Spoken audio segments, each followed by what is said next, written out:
If we say that black people living in America and Europe are not descendants of the black African slaves brought during the transatlantic slave trade, what if we say that you were always lied to in schools, colleges, universities, and in the media?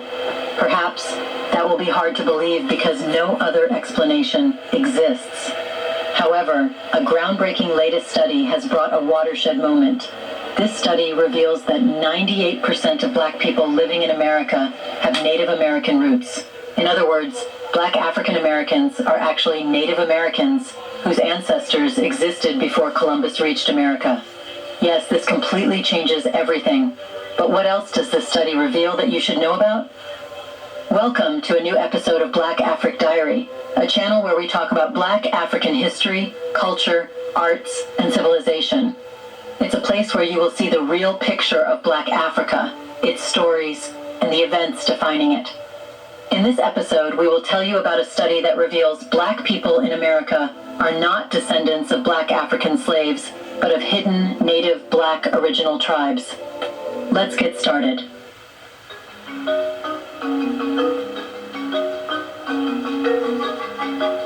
The widely accepted story of the transatlantic slave trade focuses on the mass importation of Africans to America. However, a lesser-known and often overlooked part of history tells a different story.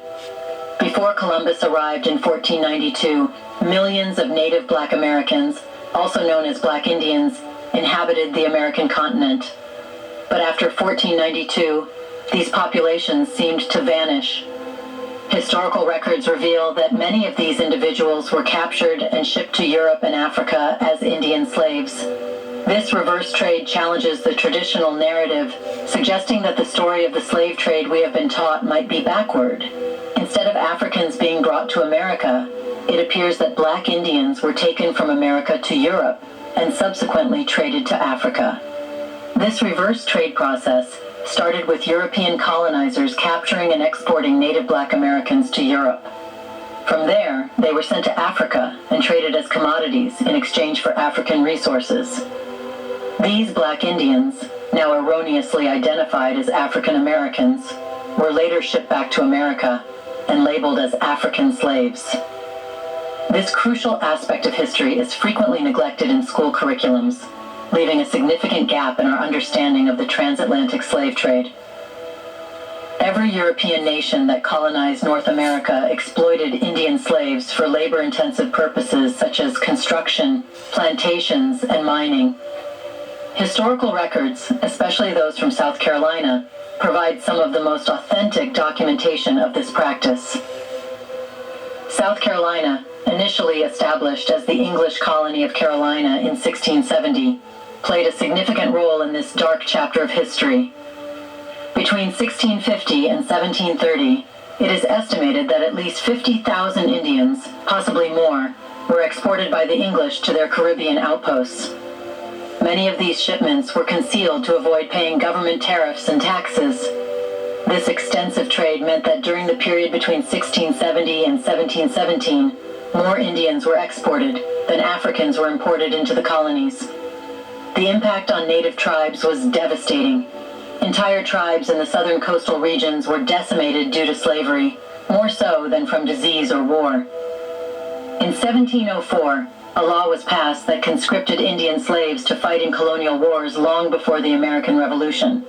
This conscription thrust Native Americans into the strategies of colonial powers aiming for economic control. The fur trade in the Northeast, the English plantation system in the South, and the Spanish mission system in Florida all contributed to major disruptions in Indian communities. Displaced Indians from the fur trade in the North migrated south, where plantation owners armed them to hunt slaves living in Spanish mission communities. The manipulation of the slave trade by the French, English, and Spanish for their advantage exacerbated these disruptions. Colonial powers exploited the slave trade to negotiate freedom for slaves in exchange for peace, friendship, and military alliances. This exploitation added another layer of complexity and tragedy to the already devastating impacts of slavery on Native American populations. The British formed alliances with various Native American tribes during their colonization of North America. One notable example is their relationship with the Chickasaw tribe in Georgia. the Chickasaw were surrounded by hostile groups and conducted extensive slave raids in the lower Mississippi Valley. They sold the native black Indian slaves to the English, which served two purposes: reducing the black Indian population and preventing the French from arming these tribes against British interests. The British viewed this method as a more effective way to civilize the Native Americans compared to the efforts of French missionaries, who focused on religious conversion. The Indian slave trade was vast, stretching from Spanish-controlled New Mexico to the Great Lakes in the north. Historians believe that nearly every tribe in this expansive region participated in the slave trade, either as captives or as traders. This trade was a crucial element of the colonial strategy to depopulate the land and make way for European settlers. One of the earliest examples occurred in 1636 after the Pequot War, where 300 Pequots were massacred, and the survivors were sold into slavery and sent to Bermuda. Major slaving ports included Boston, Salem, Mobile, and New Orleans. From these ports, Indians were shipped to various destinations. The English sent them to Barbados, the French to Martinique and Guadeloupe, and the Dutch to the Antilles. Indian slaves were also sent to the Bahamas, known as breaking grounds, from where they might be transported back to places like New York or Antigua. Before we continue further, tell us, are you enjoying the video? If yes, please like and share the video and subscribe to our channel to watch more videos on Black Africa. Let's continue now. Historical records show that Indians were considered poor slaves by the colonizers. When not transported far from their homelands, they often escaped and found refuge with other Indian communities.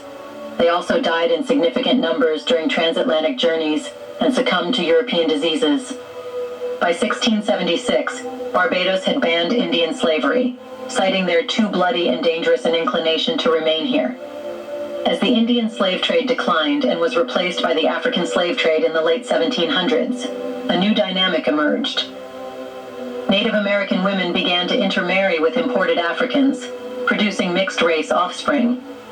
Over time, these individuals' native identities became obscured.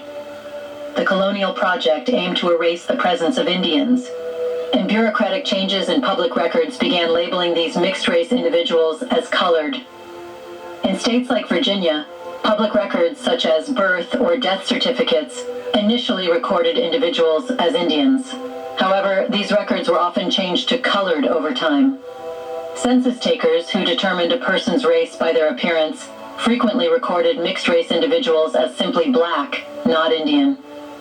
This bureaucratic erasure means that today, many people of Native American heritage, particularly in the Northeast, are not recognized by society at large. This history suggests that a significant portion of the black population in America today are descendants of native black Indian people. The intermarriage and subsequent mixed-race offspring blurred the lines between Native Americans and Africans. As colonial administrations reclassified these individuals, their Native American identities were lost in the official records. This process is comparable to the experiences of the freedmen of the Cherokee and other 5 civilized tribes, documented on the Dawes Roll cards by the United States Dawes Roll Administration. Early September 2015, a significant historical event unfolded as 645 Native American tribes were awarded a total of $940 million in settlements against the U.S. Department of Justice. This landmark decision marked a culmination of legal battles where tribes sought compensation for the mismanagement of natural resources and funds held in trust by the U.S. government. The settlements were a recognition of the long-standing grievances and financial losses suffered by these tribes over many decades. Behind this settlement lies a deeper, often overlooked story. The U.S. government had quietly established a deadline, December 31st, 2014, for individuals of Native American descent, sometimes labeled as colored, Negro, black, or left blank on their birth certificates, to make claims for land and identity. This deadline was set amidst concerns that a broader understanding and acknowledgement of Native American heritage could potentially lead to demands for reparations and land rights on a much larger scale. Despite the passing of this deadline, many Native Americans continue to pursue legal claims through the U.S. Supreme Court and international bodies like the United Nations. These ongoing legal battles reflect the persistence and determination of Native American communities to assert their rights and seek justice for historical injustices. The question of the origins of Black Indian Americans ties into broader discussions about ancestry and heritage in the United States. Dr. David Imhotep, a pioneering historian in ancient African ancestry, challenges conventional historical narratives by arguing that all humans, including Americans, trace their roots back to Africa. This perspective challenges traditional American history books that often begin with narratives focused on cowboys and Indians, missing a crucial earlier chapter, the presence and influence of Africans in ancient America.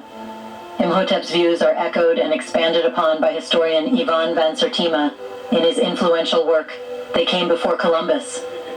Van Sertima presents compelling evidence suggesting an early African presence in the Americas long before Columbus's famous voyage in 1492. He explores the sophisticated navigation and shipbuilding techniques of ancient Africans that could have enabled transatlantic voyages. Cultural parallels in art, language, and religious practices between Native Americans and Africans further support his thesis of historical connections and exchanges. Moreover, Van Sertima talks about the archaeological findings and historical accounts that indicate the transportation of plants, animals, and textiles between Africa and the Americas. These exchanges suggest a significant and sustained interaction between the two continents, challenging the notion of a pristine, isolated America before European contact. The evidence compiled by Van Sertima, including diaries, journals, and oral histories of explorers referencing African peoples in the New World, builds a compelling case for an understanding of early transatlantic interactions. This historical perspective not only enriches our understanding of pre-Columbian America, but also prompts a reconsideration of the diverse origins and influences that shaped American history long before the arrival of European settlers. Numerous historical accounts substantiate Ivan Van Sertima's theory regarding early African presence in the Americas. A notable example dates back to the 14th century, when the Malian Empire dispatched an impressive fleet in 1310, comprising 200 master boats and an equal number of supply vessels. This expedition highlighted the advanced maritime prowess of West African civilizations at that time. Additionally, in 1311, a sea voyage led by a Mandingo king further underscored deliberate exploration efforts by African leaders, showcasing significant engagements in transoceanic exploration long before the European Age of Discovery. The cultural and technological impacts of these African explorers on the societies encountered in the Americas are evident.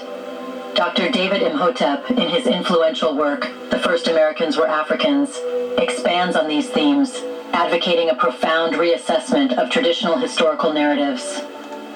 He emphasizes the importance of scientific evidence, including genetic studies, ancient artifacts, and geological findings, which indicate the presence of Africans in both North and South America, well before the voyages of the Vikings or Christopher Columbus.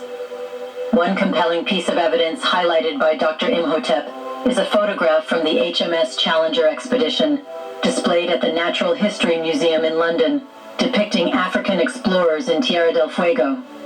This photograph serves as tangible proof of Africans' historical presence in the southernmost regions of South America.